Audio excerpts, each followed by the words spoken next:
This is going to be a fun night, an exciting night for us.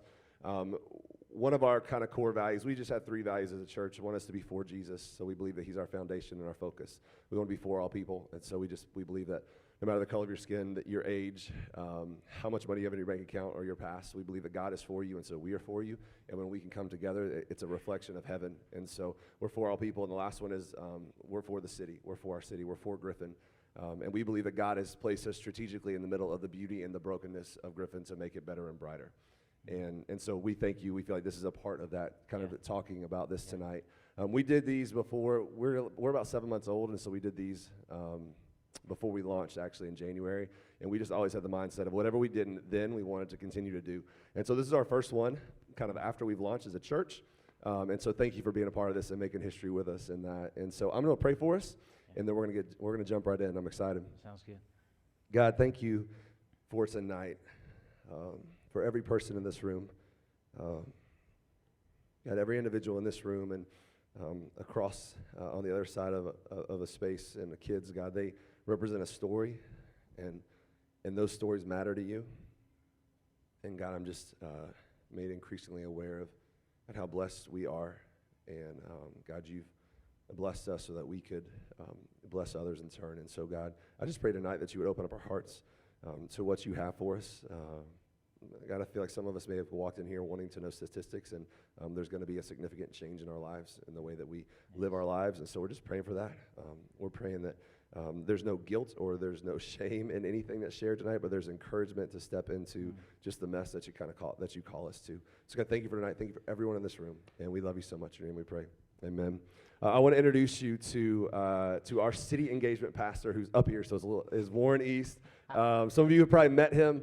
We knew about a year and a half ago when we started really kind of digging our heels in and investing in the city. We knew that we wanted to continue to do that once we grew and once we started Sunday services. And one of the biggest things we didn't want to do is, once our Sunday services started, we didn't want to pull back from the community. We wanted to be invested even more. And so I called Warren 9 months ago and just said, hey man, would you move your whole family from Melbourne, Florida, and would you literally just engage and invest in our city? And so he moved up here and raised his salary. He's fully funded, which is amazing, and he's been on staff with us for 4 months. And so he's actually going to be leading this discussion tonight. Super thankful for him. If you know him, you probably love him because everybody does. And so I'm going to hand it over to you, man. Thank you. Let's give Warren East a hand real fast. Wow. Man, that's, I don't know about everyone, but thank you for that, Josh. I appreciate it. Here's the thing. I think that we'll discover this, right? If we're not informed about something, we're not willing to invest in something. And if we're misinformed in something, then we're missing out on something. And so tonight, hopefully what we do is we find ourselves with this. Hopefully we find ourselves that we're informed, and as we're informed, we want to invest. And so as we think about the talk tonight, we're talking about poverty. And poverty is something that we have all heard about, seen in some capacity, maybe have experienced it personally. But here's how I want to start tonight. So here's what I want you to do. On your chairs, you had a pen, a blank note card, and also a card that we'll get to later. If you will do this just really quick, this is just where I want to start so that we know where we are. If you'll take that blank sheet of paper, and here's what I want you to do really quickly. If you will just do this, close your eyes for just a second, all right, just for a moment. And this is what I want you to do. When you hear the word poverty, that word, what do you think about? Now, as you think about that for a second, with your eyes closed, I know it's a little different, but as you think about that, here's what I want you to do. Take that pen and take that note card, and just a few seconds here, I want you to write, draw, or place down on that paper what you think about when you think about poverty. So our artistic people are going to love this. Our not so artistic people are not sure about this right now. But just take a moment, and I want you to do this. What is it about poverty that you think about as soon as you hear that word? Write it down, draw it out. Take a moment and do that right now. And then I want to just take a moment when we get done with this and ask you some questions. So as you do this, I'm going to talk in the background. I had the awesome opportunity this past summer to be a part of Poverty Institute. And Poverty Institute is run by Dr. Beagle and her organization. And Dr. Beagle actually grew up in poverty as a child, and then she also went through poverty with her own children up till about the age of 26. And so that whole institute was really wrapped around understanding what it means to be informed and what it means to begin to step in and eradicate poverty. And so there's also some awesome people here from Spalding Collaborative that were also a part of the Poverty Institute with us, and we're so thankful that they're here with us tonight. But it really helped us be informed. And so a lot of what we're stepping into tonight is things that we learned personally. And I can honestly say when we stepped away from the Poverty Institute, it was a game changer for me. It was an understanding that I really was misinformed on what poverty is. So here's what I'm going to do. Let me ask you this question. If you had something to do with education in what you just wrote down or what you just drew, raise your hand. Anybody have anything to do with education when it came to poverty? Anybody? Raise your hands. A couple people? So.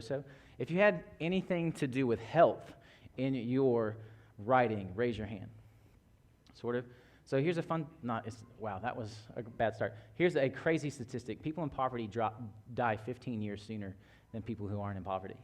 And so I think when we think about poverty, we don't think about that dynamic. So health is a big part of poverty. How many of you had something down about children in your paper? Okay, some people just raise your hands. Let's see kind of a gauge. Now let me ask this question. How many had something about money written down in your paper, right? Probably most of us had something to do. So because when we think about poverty, what do we think about first, right? A lot of times we think about money, but it's more than that. It's more than just this aspect of finances and money. There's a big part because behind that, right, behind poverty, the most important thing we have to understand as we leave tonight is that there's a person. There's a person. There's a name. There's an individual who needs someone to come alongside them, right, and have a relationship with them. And so hopefully as we leave tonight, that's where we finish. So what I want to do is I just want to spend the next few minutes, and I know that some of you love statistics, some of you probably don't love statistics, but I believe that these statistics are important because they help us be informed about poverty. And really the assumption that we have about poverty, I think, is broken when we talk about these things. So if you want, you can just write these down, you can just listen, you can follow along with me. The thing that probably for all of us in this room have on that sheet of paper really probably does have something to do with finances. But there is so much more when it comes to poverty. So there are 3 ways, and you'll see these on the screen. There's 3 ways that we know about poverty, and I think that you'll agree with these. The 3 ways that we know about poverty is that we have lived it. There's probably some people in this room who have lived poverty. Some of you have maybe lived it as a child. Some of you may be living poverty out right now. I think that that's a reality of Griffin, that almost 30% of people in Griffin are in poverty. So the reality is that there could be someone in this room that is going through poverty. The other aspect that we would know about poverty is that we would know someone. Maybe you have a family member, maybe you have a friend, maybe you have a coworker who is living in poverty. And so that's another way that we know it. And then the last one is probably the one that we all get information for poverty about, and that would be media. Media, right? Whether it's the news, whether it's movies. Have you ever seen a movie that kind of was wrapped around the storyline of poverty, right? And it begins to shape our culture of what it looks like to be in poverty. There was a big one with Will Smith in it, right? Does anybody remember that movie about poverty that he was in? And it kind of shapes our mindset of poverty and what we think it is. And so that can be, right? That can be a bad thing. In some cases, media can be a good thing that helps us understand and to know. So here's some things that we have to understand when we think of poverty as a whole in the United States, all right? In the U.S., there are 13.5% of people living in poverty. So 13.5% of people live in poverty in the United States. That's 43.1 million Americans. That's a dynamic number. That's a big number of people in America that live in poverty. And so when we think a lot of times about poverty, we automatically, what do? We go to other countries, don't we? We take our minds and our hearts to third world countries, and we leave exactly where poverty is. And especially, to be honest with you, right here in Spalding County and in Griffin. There's also there's 14.5 million children in poverty in America. That's a large, very, very large number. Here's the thing there. The defining lines of poverty here in America are set in places that I think we maybe don't know about. So here's the thing. You'll see this on the screen. The federal government defines poverty as an annual income of $25,000 for a family of 4. So the poverty line here in America is $25,000 for a family of 4. That's the line of poverty. Let me ask you a question. Could you raise a family of 4 on $25,000? That's hard. Now here's the crazy part. That has not changed since the 1960s. Because here's the thing. Has anything changed economically since 1960? My wife and I are trying to find a home, and homes sold a lot different in the 70s and 80s than they do in the 2000s. Prices have doubled, prices have tripled. Why? Because what happens to the economy? It changes. But what's happened with poverty is it hasn't moved. And so the government's defined this line and said, here's what the poverty line is, it's $25,000. And so I think that if we're informed in that aspect, that changes us right there, doesn't it? To think that, wow, how can a family afford to live on $25,000? A crazy part that I found and kind of researched is, according to the Department of Agriculture, it costs a parent about $13,000 a year to raise a child. Now, the truth is for a lot of us, that might be different, right? That number may waver a little bit, but you begin to add the dynamics of college, of health insurance, of doctor visits, of food. I have a 10-year-old boy, and he's probably eating about $100,000 worth of food. Not really, but he is eating all the time. I have 4 boys total, and they just eat and eat and eat and eat and eat. And so that dynamic of $13,000 a year may seem like a large number, but even if we took it in half and talked about $7,500 a year to raise a child, and you got a family of 4, that $25,000 begins to look very difficult. It looks very, very hard to survive. 19.7% of U.S. children living in families with incomes below the federal poverty line. So there's almost 20% of kids in the United States are living below that poverty line. So we're talking about underneath the $25,000 mark. So there's a need, right? There's a massive need, especially when we talk about kids. Now, when we talk about the state of Georgia, MIT did a study and found that the average livable wage for a family of 4 in Georgia is $60,000. So if you have a family of 4, MIT did a study, and they said in order to have a livable life here in the state of Georgia, you needed to make an annual salary as a family of 4 of $60,000. So that breaks down like this. Okay? If you look at it and you break it down, if you look at it this way, for a family with 1 adult and 3 children, so we're talking about this, the living wage, this is what you would have to make per hour, and you'll see this on the screen, $34.72 to have a livable wage. $34.72. The poverty wage is $12.07. Minimum wage is $7.25. See, I'll be totally honest with you, I was very misunderstood. Because I said, there's plenty of jobs. Why can't they go get a job? Well, they can get a job, but minimum wage is not going to support a family. You don't begin to factor in all the pieces and the parts and the things that come with raising children, right? And I think a lot of times we automatically say, well, they need to get a job, but they need to get a job, they need to get a job. This is something that I was misinformed on. 2/3 of people in poverty work 1.7 jobs, and they can't afford to pay rent. So the dynamic that we believe, I think I sat right on my, it was me, I sat on it. The dynamic that we think that those in poverty, they need to work, they are. They're almost working 2 jobs to support their families. And so let's be honest, maybe we're a little bit misinformed. Maybe our idea of what poverty is and those in poverty is a little bit misinformed. We would more than likely continue with the conversation, right, that many of us would say that, well, they're receiving assistance. Those that live in poverty, they're getting other ways to live, and that's many times true. If you were a parent with 3 children and you were a single father, a single mother, assistance would definitely be a big help, but I think that we're misinformed in that. The temporary assistance for needy families has an average amount of $478 a month for a family of 3. So if you're a family of 3, you're receiving from the temporary assistance of needy families $478 a month. All right? So that's what they receive. Now, the program that was set from 1935 to 1996, which was aid to families with dependent children, a family of 3 was receiving $408 a month. Do you see a lot of change in the economics and the increase? Is it really happening? It's not, is it? And so not only the poverty line hasn't changed, but the help and the need for families who are going through things has not changed. The wild part is that the aid to families with dependent children, that 83% of those families that put out, hey, we need help, 83% of those families received help.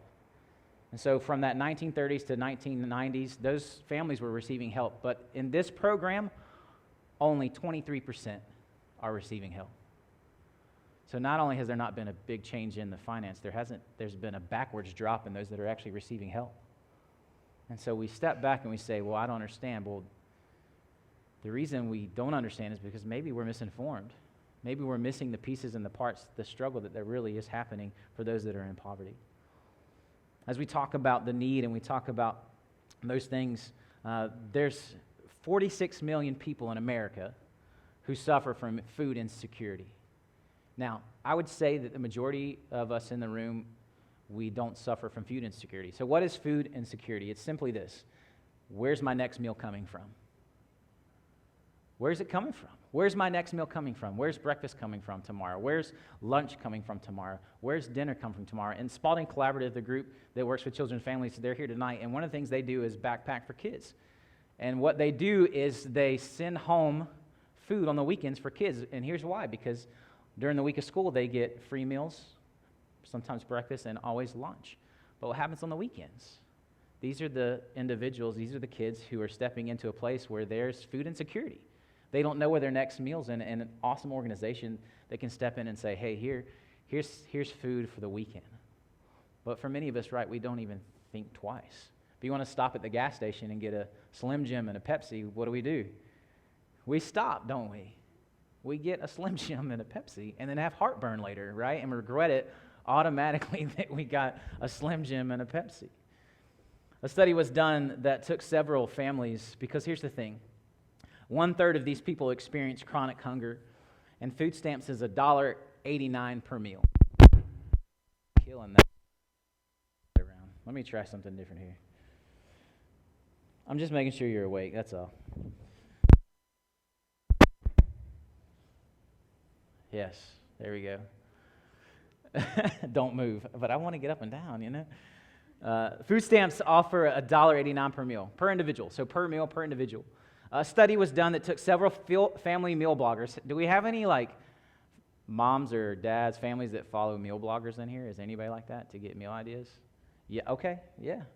We tried for a little bit. Yes, see, it's something that people do to help get ideas, to help save funds. So they took a bunch of these family meal bloggers and they brought them together and they looked at the cost per person per meal. The highest was $8.30 per meal. They're eating pretty good, okay? That's pretty good. That was specifically a nutritious, organic meal. So that's proof that eating those types of things, right, it's more expensive. And then at the bottom was about $2.77. So the lowest amount that a family blogger could come up with for meals was $2.77. And food stamps provides $1.87. So there's a gap, almost $1, right? And so for us to think, okay, well, why this, why that? I think that we can be misinformed and miss the idea that, hey, there's a struggle, there's a gap that's taking place. They're working, they're trying, they're doing their best, but there's just a gap that they can't find the rhythm and the ability to get through. So when we think about these things and we see this aspect, the question that maybe you have, okay, these numbers exist, these things exist, so why do they? Why do they exist? So the first type of poverty is generational poverty. So generational poverty, the life outlook for someone in generational poverty is that life happens to me and I don't have any control over it. So generational poverty is this: it's you grew up in a family, your line and your lineage has always been in poverty. During our time with the Poverty Institute, we had an activity where we had to go into the community and we just kind of had to experience poverty. And so one of the things that my group did is we went to a food bank and we got food. And I sat and I talked with a lady who was in her 80s. And she just began to run down the line. And you know who lived with her? Her great-grandchildren. And they were all in poverty. And so it's a generational thing. It's the norm. It's just what they do. It's how they live. They usually work the land. They rarely own it. They don't know people who benefit from education. So their family line is just, I've never seen anybody come through with education. They don't know people who've moved up in their job. They're highly mobile because they have to be. They bounce from place to place because of the way that they're structured in their life in poverty. They're limited usually in their literacy. So if you take generational poverty all the way back, could you imagine if you grew up as a child and you grew up in generational poverty and you found yourself in a position, in a place where your grandmother didn't read, and then, of course, because grandma couldn't read, she couldn't help in school. And so mom struggled to read, and it just keeps getting passed down and passed down and passed down. And so literacy is a thing, and sometimes that plays into finding the ability to fill out resumes, to find jobs. Because they can't read, they're afraid, they're intimidated to fill out paperwork to get help, whether it's insurance, no matter what, there's a fear that exists because they can't read, and so of course there's that exists. The other type of poverty is working class poverty. The life outlook for someone in working class poverty is that I have some control over my life, but not very much. One crisis away usually from going backwards. So someone that's living paycheck to paycheck, it just takes one crisis, and then everything goes backwards. It takes one accident, it takes one trip to the doctor's office. They usually are always finding themselves not having enough for extras. They usually don't own property, and they budget weekly, or sometimes they make it to budget for once a month. And then a lot of times they feel like they're just seen as a personal defect, that they don't really provide anything to the community. There's also situational poverty. The life outlook for someone in situational poverty is that I pulled myself out of poverty, and if I didn't, anyone can do it. This is someone who usually has grown up with education or been around people who are in middle class. These are people who also are one crisis away from something happening. This is a lot of times, this could be national disaster. This could be drugs. This could be an alcohol problem. This could be anything when we think about crisis. This could be someone who goes through something and it knocks them back. They usually are a lot of times people who can make their way back, but in a lot of times, depending on the situation, again, they're one step away, because what happens in situational poverty, especially when we talk about drugs and we talk about time in prison, those things come back to you later when you're trying to get a job, when you're trying to get out of poverty. The last one is immigrant poverty.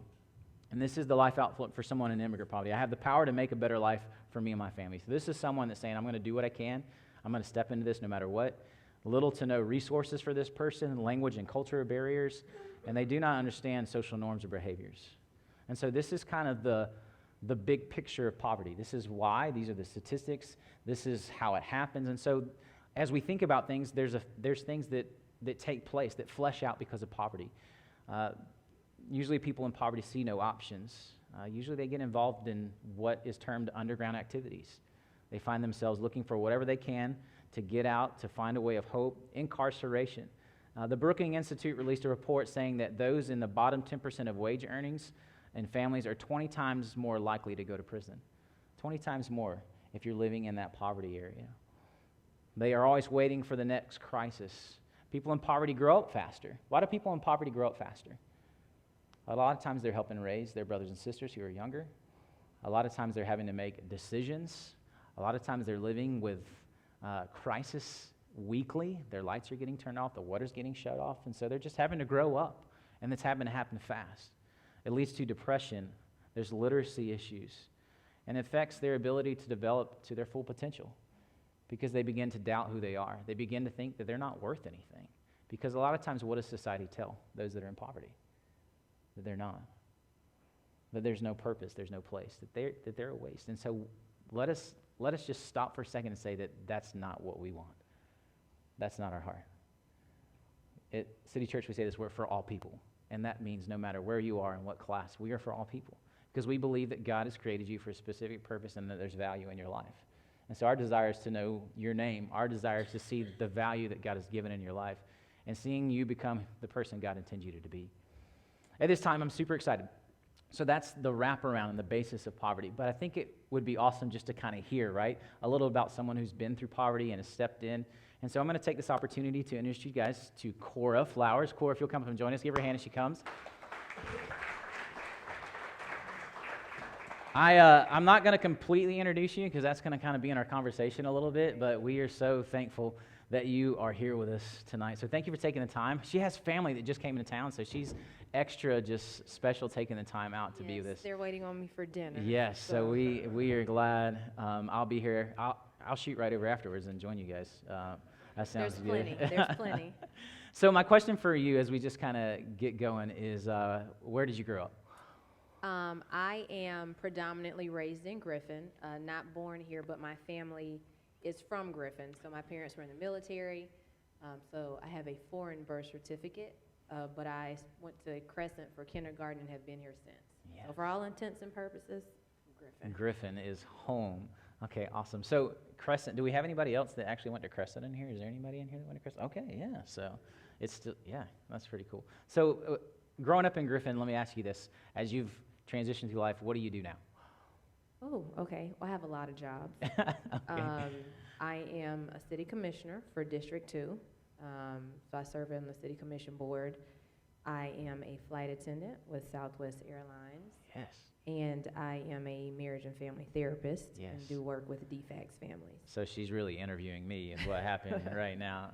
And if anybody has another job they'll give me, I'll probably take it.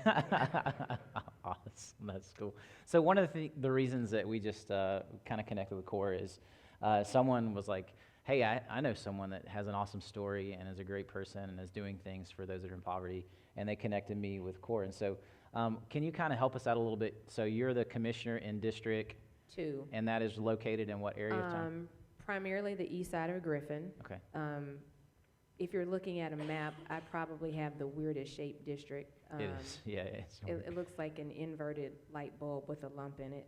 But basically, when you think about the area north of the railroad track, right on the other side of the Welcome Center, East Chapel, Tinsley Street area, near that fire station, I have a little bit of the actual historic downtown area. And then it gets skinny on the light bulb and it goes down to Food Depot and it kind of curves around behind Food Depot. So there is a very diverse representation in my district. It's not just the homeowners that live near Jackson Road, because those are my constituents as well. It's also some very impoverished areas in some of the rough parts of town. Yeah, cool. So in our conversations, you shared with me a little bit about your experience with poverty as a child. Can you kind of share with us a little bit of your experience? So based on the presentation, what you see is a representation of situational poverty. My family, unlike a lot of families in our community, is not representative of generational poverty. My parents are college educated.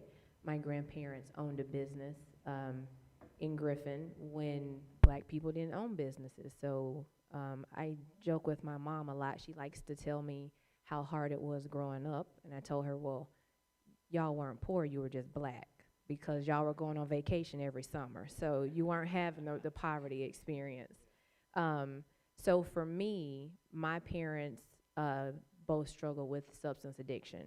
And so even though I wouldn't say they had this extremely high pedigree, even though they fit the criteria of people who wouldn't find themselves in poverty, when your primary purpose every day is getting high, you don't make really good financial decisions.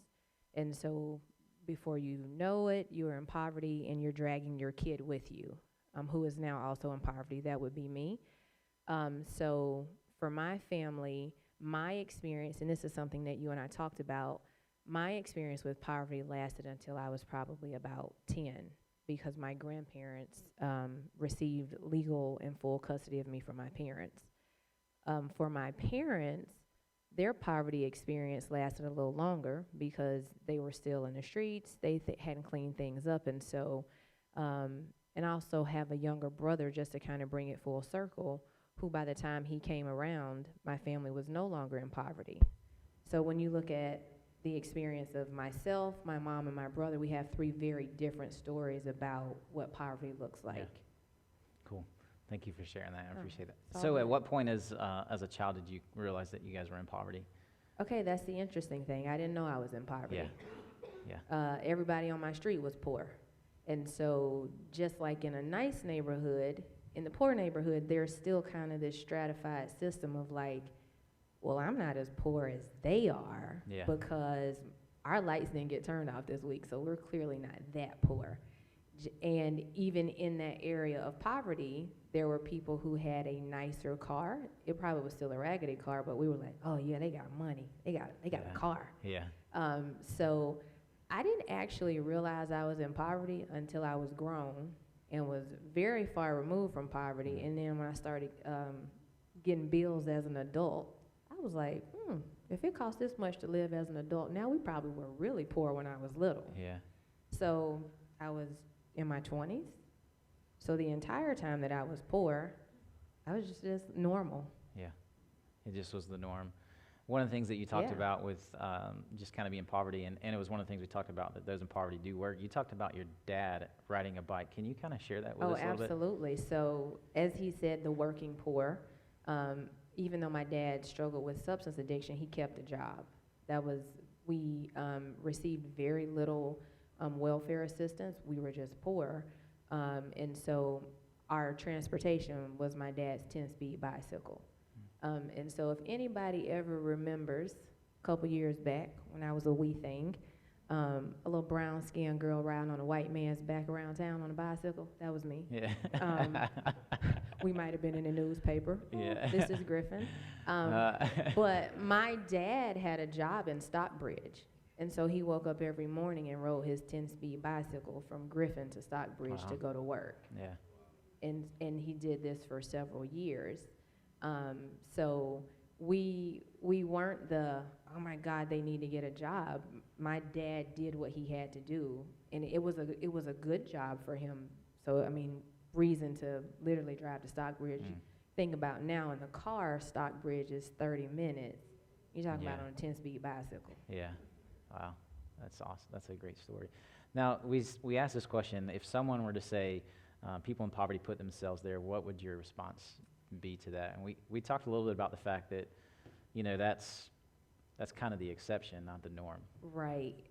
So the thing, and I thought about this after you and I have talked, it really sat on me, and I even said it to somebody else.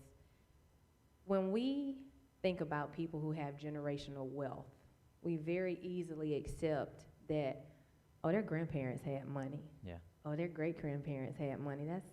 That's how they're living like that. They're good.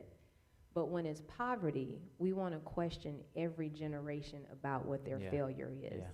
We don't want to, we believe that you can be born into millions of dollars and that you can live this lavish lifestyle that you were born into and you never had to work for it. But we never want to believe that the people who were born into poverty are poor because they were born into it and it's been passed down. Yeah. So in terms of people putting themselves into poverty, you don't. I'm not going to go home tonight after I talk to y'all and decide, like, man, I'm really trying to be poor tomorrow. Yeah. I'm going to stop going to work. I'm going to stop paying these bills. It's a good time to be poor. So when we say to someone that they had something to do with it, we're negating all of the experiences that they've ever had that contributed to them getting there. Because we're not going to ask, we don't ask Paris Hilton, whose grandfather started the Hilton Company, how she got rich. We don't make her account for every dollar that she has. Yeah. But we'll ask a poor person and make them account for every dollar that they don't have. Yeah, that's good. Yeah, that's really good. Wow. Yeah, that's so good. Thank you. Yeah. Wow. So I think one of the cool stories that we talked about that kind of just fit in that aspect is you talked about a neighbor that one of your family members had and how long they had paid rent. Oh, this is recent. My mom has family, neighbors. They've been her neighbors for as long as she's lived there, so maybe almost 20 years. And they're an older white couple. The wife just passed away. I want to say that if she wasn't 90, she was almost 90, so older couple. They have lived in that same house for 50 years. And the husband, because his wife just passed away, is going to have to move because they're paying rent. And he cannot afford to pay the rent by himself. Yeah. So you imagine that for 50 years, you have paid rent on a house. And the house is probably 1,000 square feet. It's nothing luxurious. It's nothing fancy. And now at 90 years old, he has to move out because he can't afford to live there anymore. Wow. And we talked about the fact that someone had paid rent for 50 years, could have almost bought 2 homes. And the dynamic is that there's almost like a loyalty ship to their landlord. Well, they've always taken care of me in moments. Absolutely. Yeah. And so it goes back to what you're saying about the price of homes. If they had bought that house 50 years ago, it probably was really affordable. Yeah. But at this point, even the house that's that small is not affordable. But when we say, well, why wouldn't they have moved? Because in the times where they may have hit hard times, their landlord might have thrown them a bone. Oh, it's okay if you're late this month. Yeah. It's okay. You don't have to pay that last $50. Just give me what you have and it'll be okay. Well, in 50 years, you know they've had more than one landlord because that's someone else's generational wealth that they've passed down. And so at some point, it's like, but our landlord has been so good to us. why should we move? Yeah. They take care of us when bad things happen. Yeah. So one of the questions that we talked about is what would you say helped kind of your family step out of poverty? So for my family, I explained to him I thought it was a little bit different. My grandparents forced my parents' hand. If there is any proof that my parents were being deficient, my grandmothers united and took my parents to court and got custody. So both of them agreed that my parents were not doing a good job. And even when my parents lost custody, they didn't get clean the next day. So both of them in hindsight have said, losing you was the single worst thing that ever happened to us, but still took about 2 or 3 years to get clean. Wow. So even though they suffered emotionally during that time, the addiction was stronger than not having access to their child.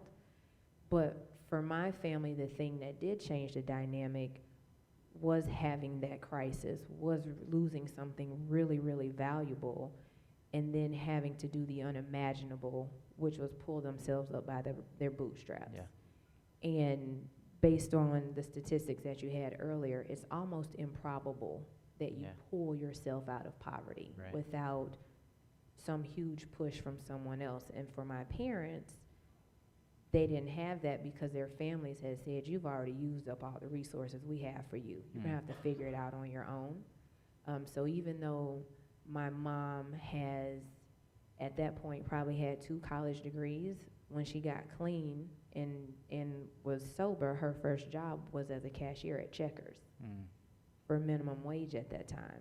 Yeah. So it wasn't that easy trajectory out of poverty that, oh, she's not using drugs anymore, she has a college degree, things should be easy. My mama was selling y'all hot dogs out of the window at Checkers. You said that when she actually got her nursing degree and she went to get her license, and the past we talked about with situational poverty came back. So started at Checkers, became one of the people with the 1.7 jobs. She was also a receptionist at the Holiday Inn up here on 1941. And we just thought that was the best job because we could get those discounts on those rooms and go swimming at the Holiday Inn. We thought we had made it. Even though it was minimum wage, we were living, honey, because we could go get in the pool. Yeah. And so at some point, my mom got a job at Five Rubber. And because my mom is educated and because my mom did have a college degree, within a few years, she was a supervisor. So, okay, so now she's kind of starting to pull herself up. So my mom goes back to technical school and she gets her surgical tech license and a certificate. And then she, if any of you have ever been to Dr. Hopkins' office, my mom was his ortho tech and went to surgery with him. She became a surgical tech. And at some point, at 50, went to Gordon and got her nursing degree. Yeah.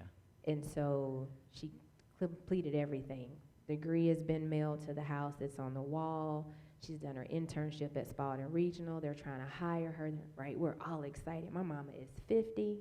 She's got her nursing degree. She's about to kill it. And you have to take the state board. And even after she took the state board and passed the test, the state sent her a letter and said that she needed to account for every single criminal charge that she had ever faced. And so even at the point of her having completely turned everything around, she literally had to account for every single charge that she had accumulated during her 20 years of substance abuse history. Wow. So the shoplifting charge for, as I told you, a dozen eggs and apple juice because she had a hungry child at home. She had to tell them why she was stealing groceries. Yeah. The time that she tried to steal a bottle of Tylenol because she had a sick baby at home, she had to account for that.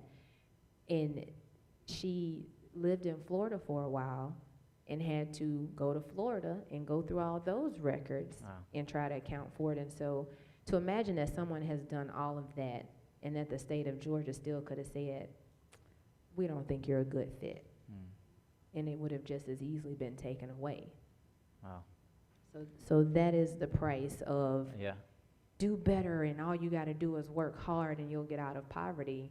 20 years of living a hard life came back to her and almost derailed everything that she had built. Yeah. That's great. I kind of want to take us here and thank you. This is so good.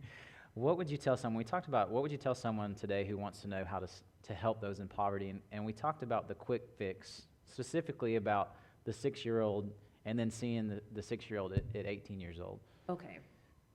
So, as I said to him, Griffin is such a caring city. We love Yeah, everybody. it We want is. to take care of everybody. Yeah. We especially love little children. We feel like they need a good Christmas. We want them to have school supplies when school starts. We don't want anybody to feel left out. But somehow as a community, we have a disconnect between the child that we helped at 6 and this child at 15. Because we somehow think that in that 9-year span, they should have learned better. They should have better morals and values now. And we forget that they have still been in that same situation, Yeah. and that their experience has not changed because we love them so much that we gave them a backpack full of crayons when they were 6. And so it becomes this process where that stereotype builds itself, because now there's a 23-year-old man standing in front of us and we're angry at him because he should know better. But who told him any better, because he's the same 6-year-old that you had to give crayons to. Yeah. So when we think about it, what changed? Yeah. All he did was age. His living situation may have not changed. His parenting support may have not changed. His literacy may have not changed, because you gave him crayons, but that doesn't mean that anybody helped him color. So, but now he's 23 and we're mad that he's not an upstanding citizen. Yeah. We talked about that's one of the things that we'll get to tonight is the importance of mentoring. Absolutely. Because you're not just there for the 6-year-old, you're there through the moments and through the situations. And that's why we feel like, as a church, we feel like mentoring is going to be an important aspect of what we do here. Absolutely. One of the things that I said to you was, you can't know what you don't know. Yeah. And you often can't know what exists if you haven't been exposed to it. I think the best example would be like getting on the airplane. Everybody knows what an airplane is, and we can tell people what it feels like when you take off, but there's nothing that prepares you for what it actually feels like the first time you take a flight. Yeah. And so when we talk about helping this 6-year-old, are we telling him what it's like to get on an airplane, or are we actually showing him and putting him on the airplane so that he gets That's that good. experience? Yeah. So that when he leaves the relationship with us, he feels comfortable getting on an airplane because he knows what it feels like. And I think a lot of times that's the piece that we miss is he does need the crayons, but he probably also needs someone to color with him. Yeah. Wow, that's good. Cora, I can't say thanks enough. That was just so good and so amazing, and we really appreciate you taking the time to be here. I really want to stay with y'all, but I got to go to dinner. We won't judge you for that. Thank you so much, Cora. We really appreciate that. What I want to do really quick is take a moment, and some of our city builders are going to start passing out a sheet of paper. And one of the things that we just kind of wanted to help just is give you an opportunity to have an experience. And this is kind of an experience just to say, hey, what would it look like to have a family and to be making close to minimum wage and getting a little bit of support from the government? This is what you're going to make through the month. And so grab your pen if you want to sit beside someone, if you want to do it by yourself. And what we'd love for you to do is just try to make this work. Now, those of you that are numbers people, you're going to look right away at this and you're going to say, this is not going to work. And you're right. And so this is kind of a step into people who are in poverty and what they may be experiencing when it comes to money. So we'll have some music going in the background. What we'd love for you to do is try to make this work. You're going to have to skip out on some things. You're going to have to not pay some things. But at the end, you have that top line to work with. That is the number you have. That is it. That is the end of the line. And so you have to make the decision to pick and choose what you want to do. So you guys take a moment and have some fun doing a budget, all right? Take a moment and go for it, all right? With some music going in the background. All right, if you will just kind of finish up. I know this is hard. You're getting the calculators out and trying to figure out where you are. This is not an easy thing. So just kind of as you fin up, I'm just going to talk, and if you just kind of listen. How many of you paid all your rent? How many of you paid all your rent? How many of you paid partial rent? Okay, partial rent. So when I did this activity, I paid partial rent. And the one thing that I had to remember, and they remind us of, is you can do that, but remember what happens next month. It catches up to you, right? And so the more you pay partial rent, the more it comes at you. How many of you bought the birthday party gift for your child? Cool. So $5. So here's the thing. Here's the thing. The biggest thing a kid in poverty struggles with is they feel like they don't belong. And so when we don't send a kid to a birthday party and they don't have a gift, guess what they feel? Like they don't belong.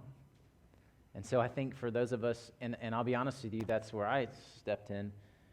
When I did this, I was like, my kid ain't going to no birthday party. He's not, no. There's other things.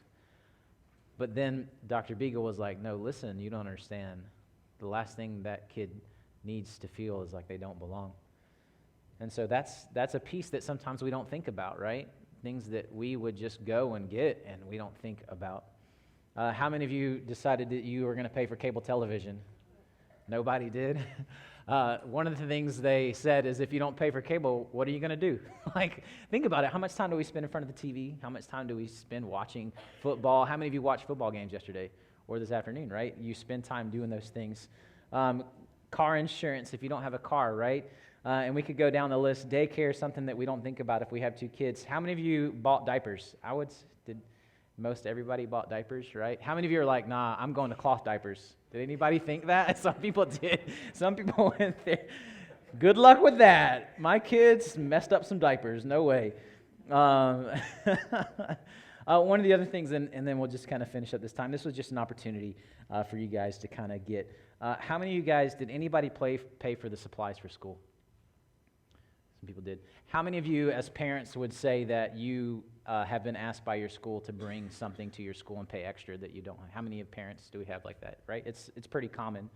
But sometimes we don't think about those who are in poverty, and you get a letter home and say, hey, we're collecting more pencils for the class. We're collecting more construction paper for the class. Or if you go to school, in some situations, they send you a list for all the supplies for school, and what's on the supply list?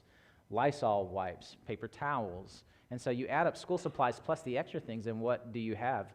You spend a ton of money on school supplies. And so feel free to take this home and just kind of walk through it, and it kind of helps us understand a little bit about someone who may be going through poverty. At this time, I'd love to just to kind of transition into just some things that are going on in our community, and we're super excited. We have Doug with us from Square Foot Ministry. So Doug, if you guys will give him a hand, if you'll join me up here, and we just kind of want to share what you guys are doing. So one of the things that we believe here at City Church is that there's a lot of great things happening in the community, and so we believe that we have the opportunity to partner with those who are doing things well. And so Doug is with Square Foot Ministry. So Doug, thanks for being here. Can you kind of, just for a moment, kind of share what Square Foot is and what you guys do exactly? Yeah, thanks for having us here. You're welcome. Glad to be a part of this church and this community. We've been involved in the Griffin community for many years. We actually started we're in Fayetteville-based ministry. We are a building ministry, so to speak. That's what we do. That's how we spread that's our mission. That's how we spread our ministry, and that's how we build God's kingdom.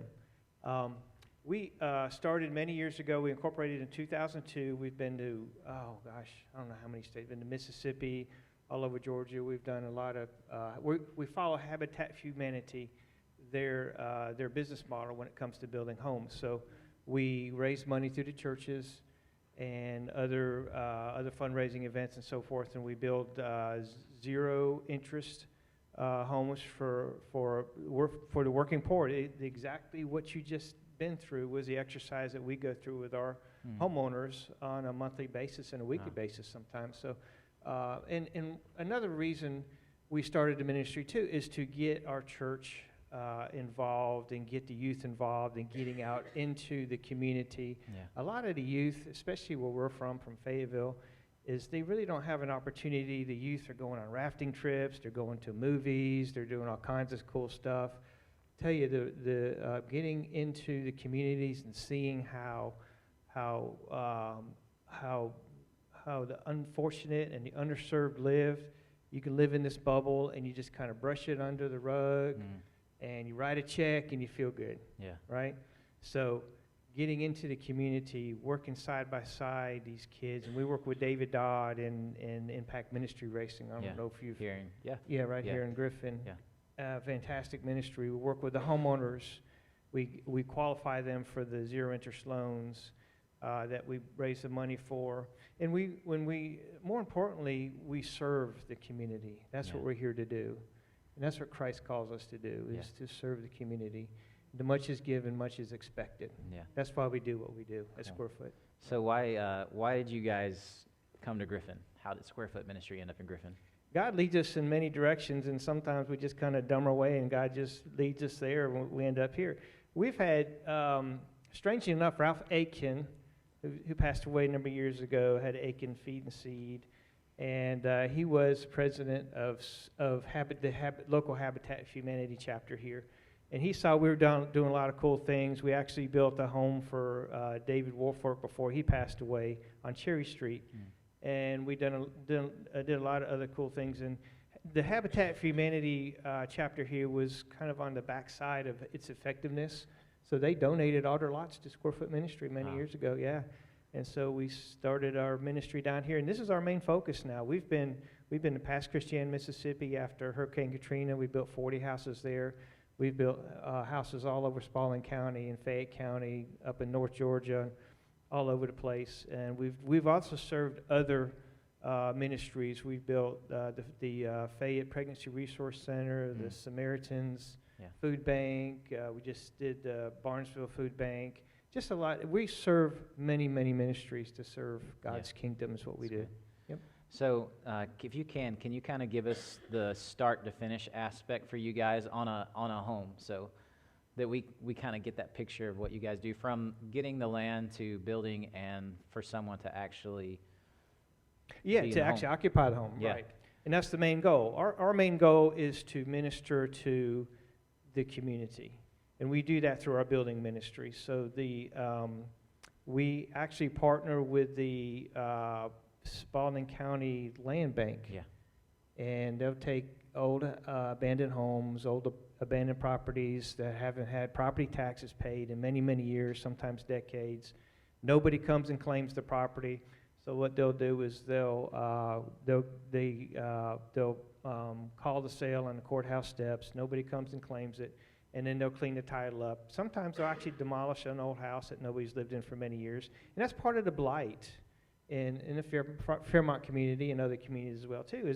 That's part of what gives Parvey its look, is the blighted homes, the boarded up houses, and just the area that's just it's not even visually appealing. And you can go into the Fairmont community today. We have the map behind us here. Kind of see what we built. Many houses in there.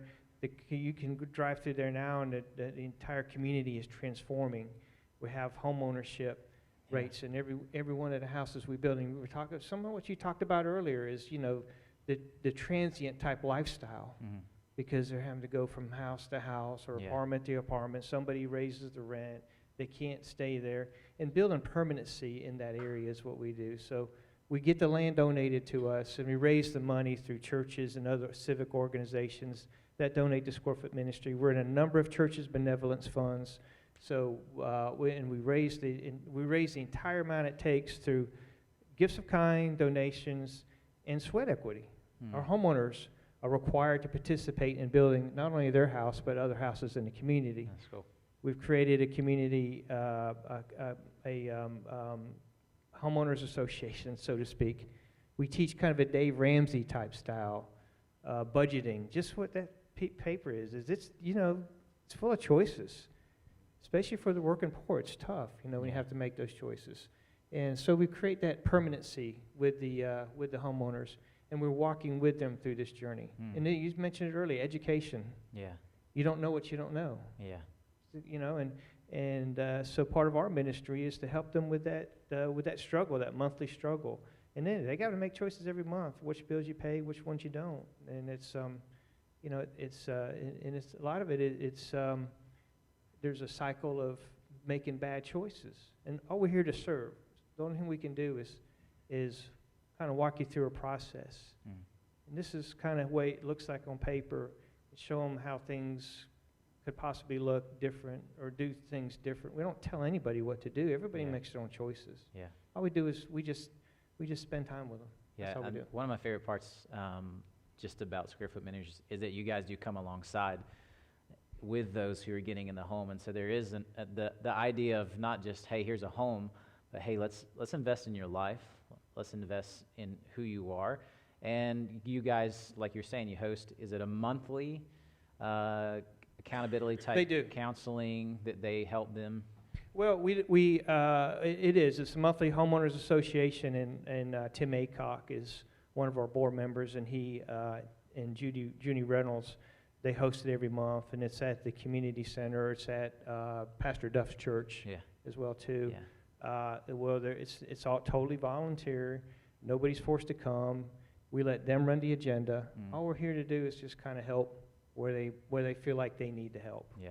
Is what it is. Yep. So for you guys at Square Foot, what are some of the stories that you could share or story about how this has been a part of changing someone's life through poverty or through their situations?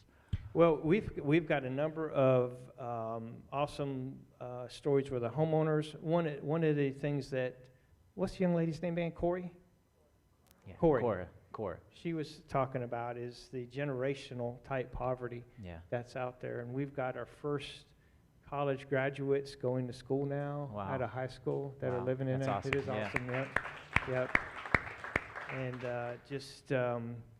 the homeowners and the permanency that they have, and just hanging out with them and getting to know them, and realizing that, you know, what we can do, the efforts that we have, you know, it might not be, you might not see it in this generation, but you're going to see it. Yeah. We'll never see it in our lifetime. Yeah. Some of the changes, the trajectory you make on people's lives and in generations down the road and future generations. So, and those are the things. So we've got all our cool stories. I could sit here all night and tell you some Yeah. really cool stuff. But just going down there and just seeing the little incremental changes in people's lives. Yeah. Things change in the way that they have more control over their destiny, Yeah. so to speak. Yeah. One of the things that I love, and the story that Jeff was telling me about, is that you guys actually put a mom and her daughter who had special needs in a home. And I don't know if you know specifically about that one, but the daughter had special needs, and she was carrying her down the stairs in a second-floor apartment for years. And so you guys were a part of actually giving and providing a home that she's, That was one of the first houses we built in Griffin. Yeah, that's cool. Yeah, so, Brandy, she was in a wheelchair, and she was having to carry her daughter up a set of stairs in an apartment complex for many years. And so we retroed her house, made it handicap accessible, put a garage on it, and made it so she doesn't have to, literally physically, can you imagine carrying your daughter Yeah. with multiple sclerosis up the stairs every day? Wow. That was a way of life for her. And, you know, those little small changes, you know, that Yeah. you make in people's lives Yeah. that really have a big difference. Yeah, she's probably 10 years now Wow. that she's been in the house. And I got to apologize because a lot of the stuff we do, and a lot of them, I'm the current president of Square Foot Ministry. One of the founders of it is, one of the things one of my faults is I don't have rearview mirrors. God just keeps pushing us in these directions and pushing Yeah. the ministry forward and doing all kinds of cool things. And sometimes I just don't take the time to reflect on some of the cool things and some of the paths that God's put us in and what we've done. Yeah. with So you guys have homeowners. been in Griffin for 10 years, is that? At least. Wow. Yeah. That's incredible. We built the first house in, I believe it was 1999 for David Warfork. He was a Griffin police officer who was struck with MS himself. Yeah. His house on Cherry Street was getting foreclosed on. And God put us in his path somehow. I don't even remember now. Yeah. And we built his house right around the corner from there. Mm. And he lived there for many years before he passed away. Yeah. So just to kind of finish this off, can you kind of say and let us know, like, okay, here's what it looks like to help in partnership with Square Foot. What is the step for those that would want to be a part of what Square Foot's doing? Yeah, there's many ways we can get involved. So we have work days every week on Saturday during the week. You can go to our website. We have, Faye and I will be in the back. We have some flyers that you can grab. You can also support us by physically showing up, Yeah. being a part of the community, Yeah. hanging out with us. We have a lot of youth groups that show up on a weekly basis. It's pretty cool stuff just to see them out there working and having a good time with the community. So we are in the Fairmont community, right off of North Hill Street, and just come down there and hang out with us, have a good time, sign up for a work day, a work week. Impact is our next biggest thing. So it's a 3-day collaborative with churches from Fayette County and Spalding County, where we have about 150 to 200 kids show up, 3 days worth of community service. We're working in the Fairmont community. We're doing all kinds of other cool things. Financial support, obviously, we got to build the houses. We hold a 0-interest loan for our homeowners. Our homeowners pay $450 a month for their house payment. That includes escrows for taxes Yeah. and insurance. Wow. And that takes a lot. That gives them a lot of choices every month Yeah. to be able to do that. So we have to it costs about $70,000 to build every house that we build. And we've been tremendously blessed, but every little bit counts. Mm. That helps as well too. And then sponsoring a church will sponsor an entire house, Yeah. or they'll sponsor a framing package, or Yeah. they'll sponsor parts and pieces of the house. So Yeah. yeah, just however you feel led to join and sponsor the ministry and hanging out with us. Cool. That's Yeah. awesome. So what's really cool is that, and I'll just kind of finish with this, is that you guys are not only transforming lives, but you're having the ability just to transform community. So we appreciate you guys. And Doug, thank you so much for being here with us Oh, tonight. thank you. Thank you.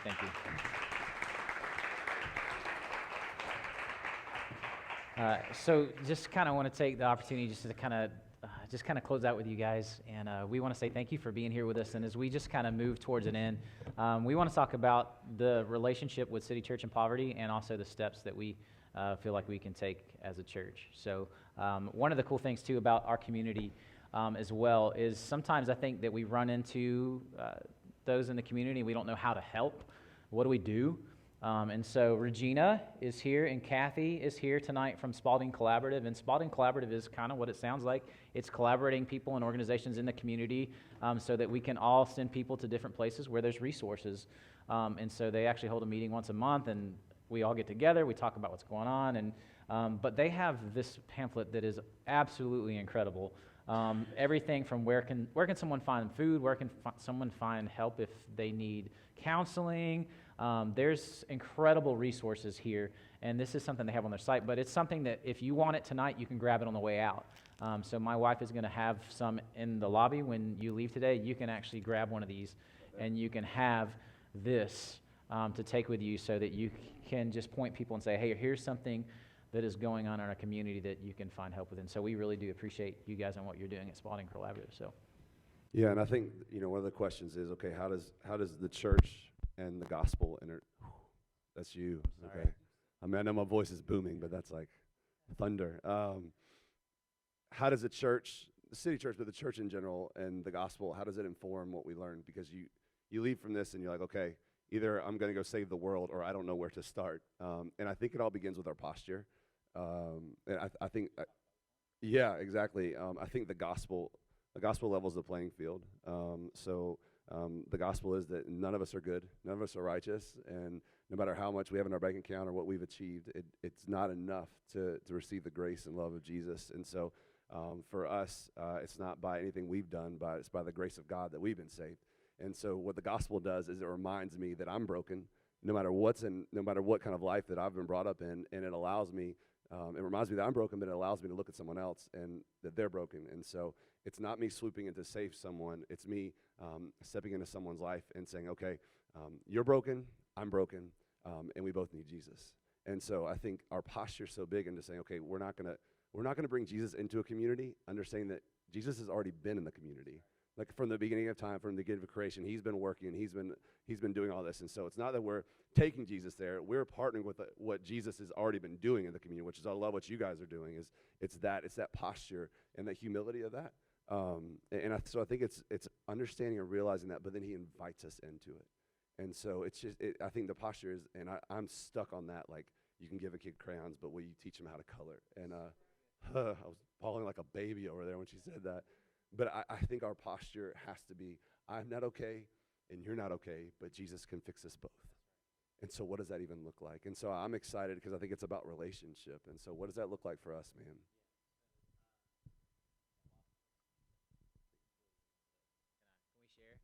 We can share. We grew up together. We shared a lot of things as kids. So, except for that one time I wanted to play with your GI Joe, and you went, "No, I'm just kidding." Yeah. So there's one thing that and you'll see this on the screen. In 2017, in Spalding County, 21.6% of the population live below the poverty line. And so when we think about our community, that maybe is a very staggering number that maybe we didn't see. The statistic is around about 30 to 35% of our community lives in poverty. And so it's a very large number, and it's larger than most places here in the state of Georgia. And so there's a big need just to be informed and also to invest. And so as we think about City Church and what it looks like, I want to share a passage with you. I'm going to share a passage. 2 Corinthians chapter 8, verse 9, you'll see this on the screen. It says, "For you know the grace of our Lord Jesus Christ, that though he was rich, yet for our sake, for your sake, he became poor, so that you by his poverty might become rich." And so Jesus was like, hey, I'm going to step into anything and everything, and I'm going to become whoever I need to be so that you can be made rich. And the richness is not always it's not a financial thing, but it's a soul.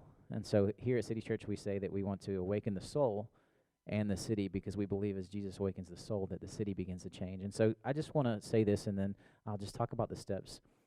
And you'll see this, that poverty comes to an end when those not in it become friends with those who are in poverty.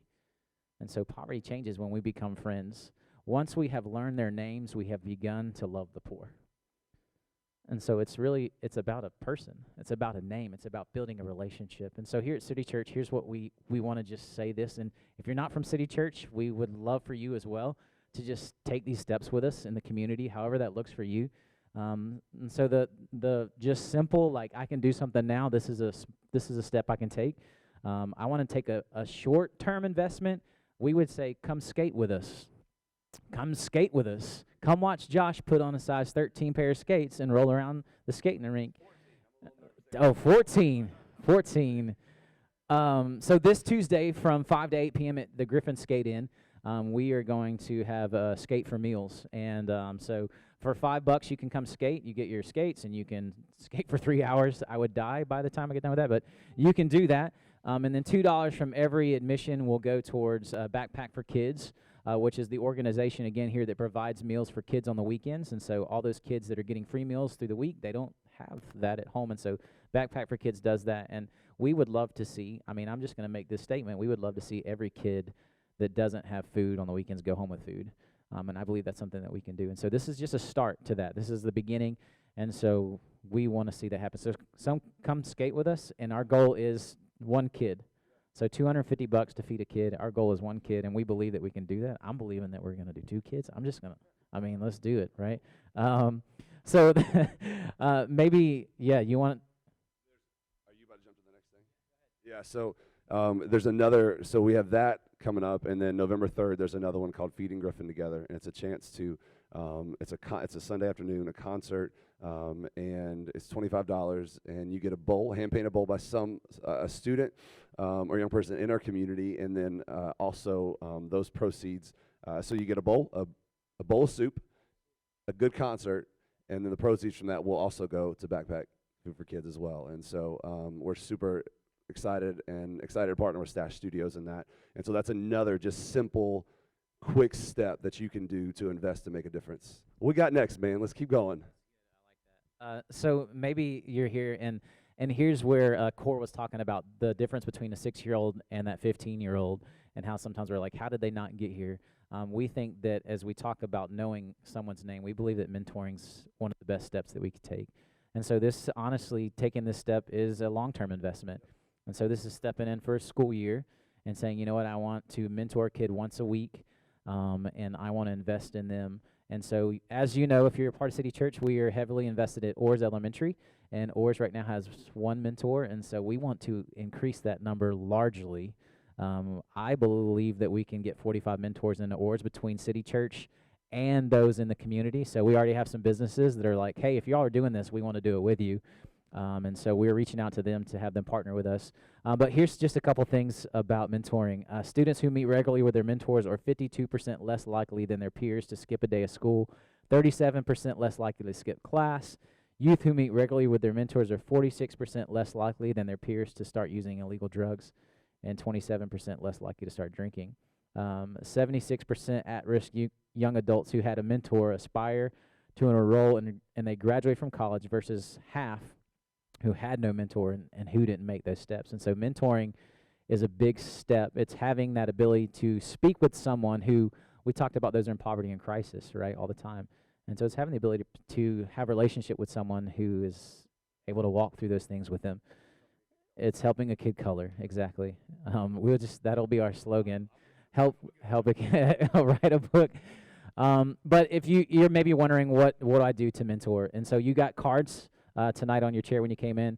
If you want to know more about mentoring or you're ready to step into mentoring, you can grab that card. You can fill it out. The card also exists just if you want to receive information. It doesn't mean you're signing up for something. So if you don't check the boxes, we're just going to send out some updates every couple weeks on what's going on in the community, just from a poverty aspect, some updates with Square Foot Ministry. And so this is separate from our Tuesday email.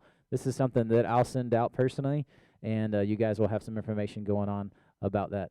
Yeah, straight up. This is not us trying to rope you in to be, if you're not from our church, we're not trying to rope you in and you're not going to get all these emails back. Come to City Church, you're welcome, you know where we are, it's fine. But this is strategically, this is something different than like, this is for the community, this is for our city. And I love even talking with ORs, and I mean, they're so eager for mentors. And so if you're like, okay, but when do I do it? You know, how to like time constraints or whatever else, they're like, we'll work with you. We'll make that space. Like if it's just a lunch break or whatever else, I mean, we will make that happen. And so if you can sneak over for a few minutes and do that. And so don't let that be a barrier for you. Have that conversation, fill that out, check a box, and let us help you through that. Yeah. So if you're at City Church, you can actually go into the Church Center app right now and you can start that process. So there's training that we'll do, and there's also some things that you do on your own. And whatever you need help with in that process, we're willing to help. It's a commitment to once a week, and if you're on vacation, all you have to do is let the kid know, because they're going to be looking for you once you start building that relationship. Hey, I won't be here next week because I'll be on vacation, and let the school counselor know that you're going to be gone so that they're aware and they're ready. So we believe that it's a great opportunity to invest. So that's one of our commitments to say, hey, you can do this. And then lastly, that's with Square Foot Ministry. And so we believe the future is more for what we can do with Square Foot, but we believe the immediate now is October 26th. We're going to have a For the City Saturday. And so if you've been with City Church for a while, you've been a part of one of these, but we're going to go kind of help them finish up their last bit of homes that they're building. They have 3 right now that they're finishing up. And so we'll be stepping in with Square Foot Ministry to help with their last few churches. And so that's something that we'll put more information about that you'll be able to sign up for on a Saturday to come out and help finish up with those houses, and possibly some other things in the community, depending on how many of you sign up and how much work Square Foot has. So I just want to say this. Thank you again for taking your time to be here, because I know you could be doing something else. And our hope is that information is going to lead into investment, and that tonight your idea of poverty is now a person. And let's just teach a kid to color. Like that's, I mean, that was so good. And so one thing we always do here, anything else? You good? Yes. Yeah. So yes, that's a great idea. What do you do with the cards? Don't stick them in your pocket. Thank you. As you leave today, if you're going to pick up kids in the back, Ashton's back there. We have popcorn buckets. We have popcorn buckets around here because we do Movie in the Park, and so that's what we do. And so popcorn buckets are in the back. Craig is in the back here. Just drop those in. And don't forget, Lindsay has information about Spalding Collaborative. And then Doug will be in the back with Square Foot Ministry right here. They have a little setup. You can see what they're doing, and you can ask any question you want of him. And again, thank you so much, Kathy and Regina, for being here from Spalding Collaborative.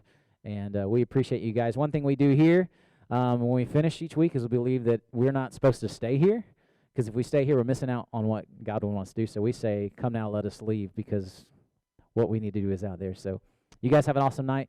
Come now, let us leave. Thank you for being here.